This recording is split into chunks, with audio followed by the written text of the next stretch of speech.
jirtu nagaa keessanii baga nagaan dhuftanii gara chaanaalii koo warri haaraa taatanii baga nagaan dhuftanii akkasumas subscribe gochuudhaan maatii taa mallattoo notificationii tuqaatii viidiyoo haaraa seen gadhiisu akka dafee isinitti qaqqabu gochuu hin dandeessu akkasumas warra na wajjin turtanii baay'ee galatoomaa akkasumas sheerii gochuudhaanis koomentiidhaanis kan na jajjabeessitanii hundumti keessanii baay'ee galatoomaa egaa har'a wanta qabadheen dhufe nyaanni keenya akka beekamutti baay'ee foolii laata si hojjetamu shunkurtaan isaa si bishaatu baay'ee foolii laata egaa foolii sana attamitti gadi hir'isuu dandeenya kan jedhu qabadhee isinitti dhufe egaa biyyatti nuni hin beeknu akka midhaan keenya nyaanni keenya akka foolii laatu maaliif lafa doonni midhaan itti bishaatu qobaadha addadha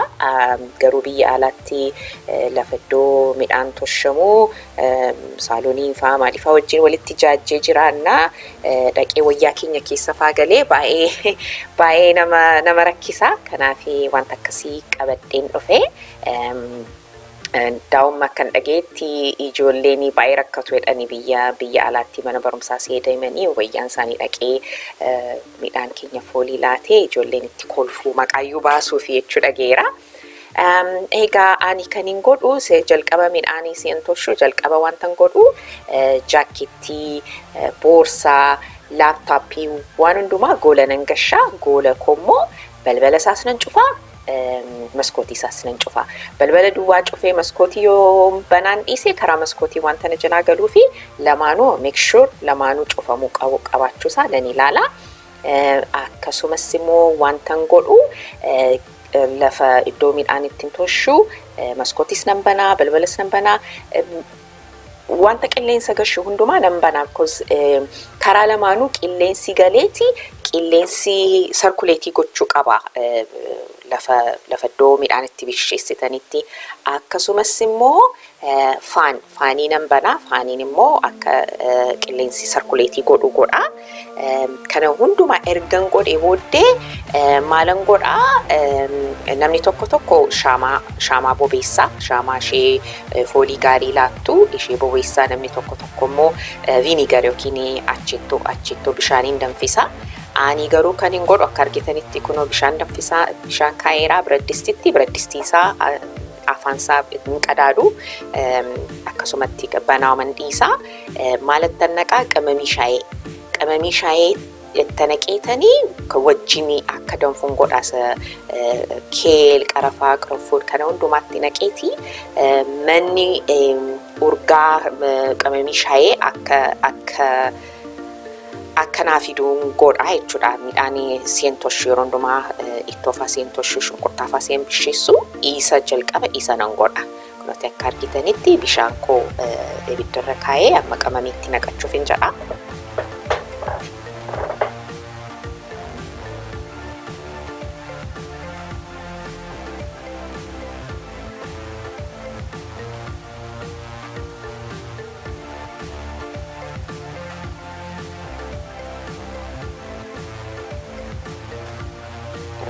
Hilittiin godhee qarafaattiin godhee qarufuudittiin godhee ammoo qarafaattiin godha egaa grocery hindiirraa bitee ani grocery hindii baay'ee argama kuni grocery biyya keenyas hin argattu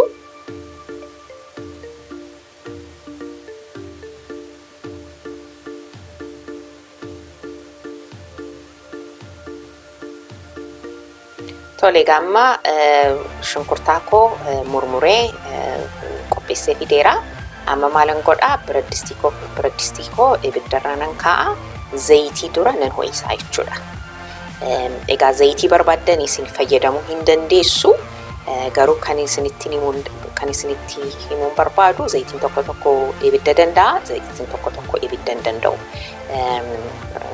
fakkeenyaa fi konollaa oil konollaa zayitii konollaa fayyadamtu taanaani ibidda temperature ibidda kan danda'u amma 400 degree Fahrenheit ibbaafur corn oil yookiin immoo zayitii boqqolloo fayyadamtu taanaan inni immoo amma 450 deema. Vegetable yookiin zayitii kaduraa fayyadamtu taanaan inni immoo amma inni sama 450 deema. Sunflower yookiin immoo zayitii suufii fayyadamtu taanaan inni sibidda danda'a amma 450 hin deema. Olive oil garuu fayyadamtu taanaan ibidda badaan danda'u. Extra virgin olive oil fayyadamtu taanaan amma temperature 350 duwwaa danda'a. Kani regular yoo ta'e immoo 390 duwwaa danda'a jechuudha. Akkasumas zayitii avocado immoo fayyadamtu taanaan midhaan keessanii fi inni immoo amma 520 deemaan ibidda baay'ee danda'a.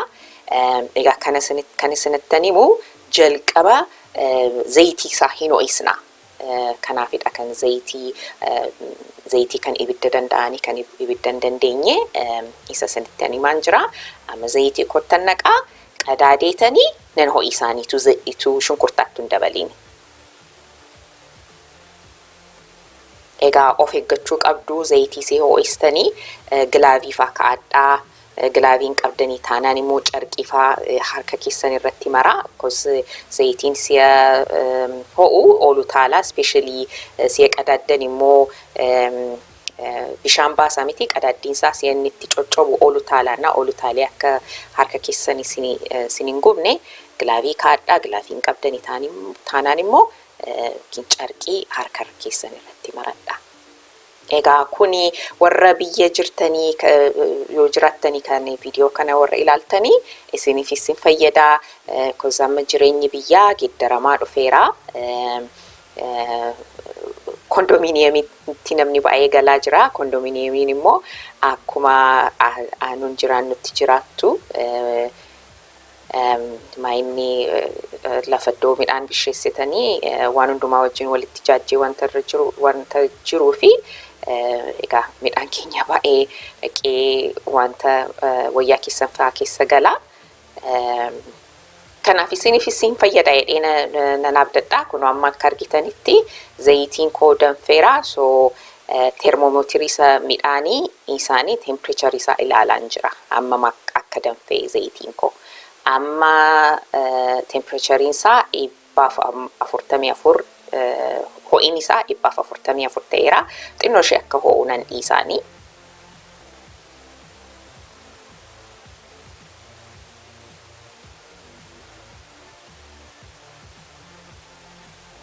Ammas nan ilaalaa xinnoo ishee amma akka ho'e. Akka argitanitti bishaan kossasii danfaa jira. Gaanni foolii gaariin alachaa jira. Mana koo gaarii wanta gaarii like cinnamon echaa jira manni koo amma.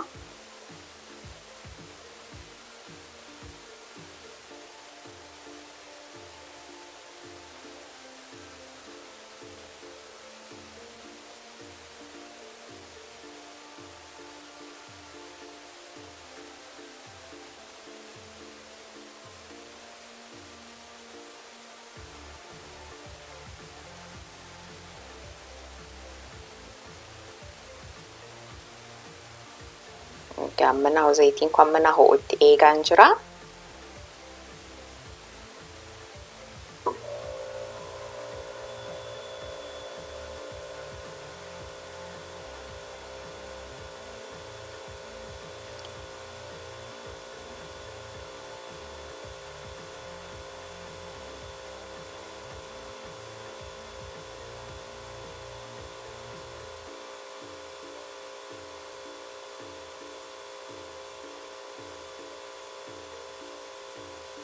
Amma zayitiin koo temperature isaa ol ka'eera. I think amma gara 200 degree 200 na ho'eera.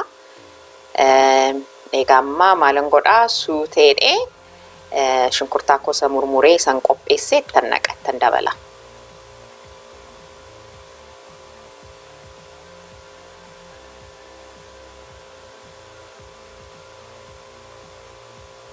Kanaati ammatti naqaan jira. Egaa amma kan zayitii danfistanii aayidiyaan isaa maaliif iseetanii amma shunkurtaan si'atti naqamu dafee hin bisheessa bishaan isaa dafee xuuxa. Bishaan isaatu yeroo baay'ee amma bishaan isaa xuuxuttidha kan foolii baay'ee kan laatu. Nama zayitiin bishaan isaa sana dafee fixachiisa. Amma daqiiqaa 5 duwwaa bisheessa. That's it. Daqiiqaa 5 gidduutti zayitiin maan shunkurtaan koo yookiin qullubbiin koo aluma takkaatti bishaateera. Isa gaa taayimii isa bisheessitanii hin hir'isaa. Isa foolii laatus hin hir'isaa jechuudha. Egaa kana maalan godhaa nan qabbaneessitanii amma argitanitti bishaateera bakka daqiiqaa 5 duwwaa na fudhate akkasitti baay'isee murmuree bisheesseera. Maalan godhaa kana si'a qabbanaa'u ziplaakii amma xixinneessee ziplaakii godheetanii isa booddee mana cabbii keessa nan gashaa. Mana cabbii keessa gasheetanii gaafaan hin barbaadu tokkittii duwwaa fudhadhee nan hojjedha jechuudha. Ittoofaa wanta barbaade ittiin hojjedhagaa. Kuni fooliidhaaf duwwaatu hin ta'in busy lifestyleidhaafis hin ta'a. Namoota jiruu jireenya aseefachii fiiguu yeroo hin qabnu midhaan bisheessuudhaafi kanaafi kana nuun hir'isa jedhee nan abdadha. Egaa hin jaallattu jedhee nan abdadha staayilii kana. Egaa amma ibidda koo dhaamseetanii isa booddee ziplaakii keessa nan gashaa jechuudha. Seenaa qabbanaa'u ziplaakii keessa nan gashaa kanumadha. Egaa ammas shunkurtaa muruun hin jiru, ija gubuun hin jiru. Mana cinceessuun hin jiru. Haaluma tokkinoo akkasitti si'a takkaa gootanii keessu jechuudha.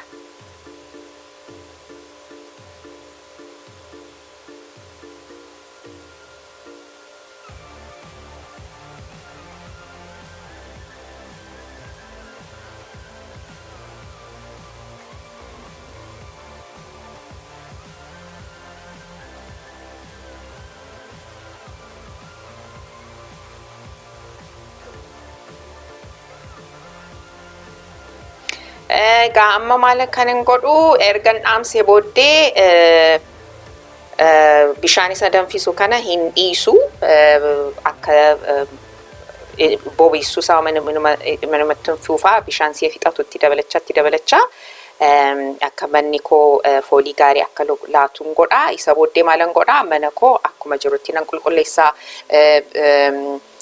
Lafti keessan immoo minxaafii yoo ta'e isa kaarpeetii yoo ta'e isa irratti air freshenerii firfirseetanii vaakiyuumiin godhaa. Yeroo sana egaa dafee immoo maskootii fa'aa hin cufu qilleensa akka galuu nan godhaa. Kunooti akka argitanitti qabbanaa'ee ziplaakii keessa gasheen jira. Egaa si'a takkaa kan hin fayyadamu godhee safariin kaa'ee akkas godhee mana firiijii keessan gashaa. Egaa si'an barbaaduun fayyadama jechuudha. Egaa hin jaallattu jedhee nan abdadha. Ni jaallattan immoo laayikii godhaa, sheerii godhaa, sabskraayibii godhaa. Egaa viidiyoo gara biraatti immoo amma olaa garrutti ulfaadhaa isiniin jedhaa. Bye.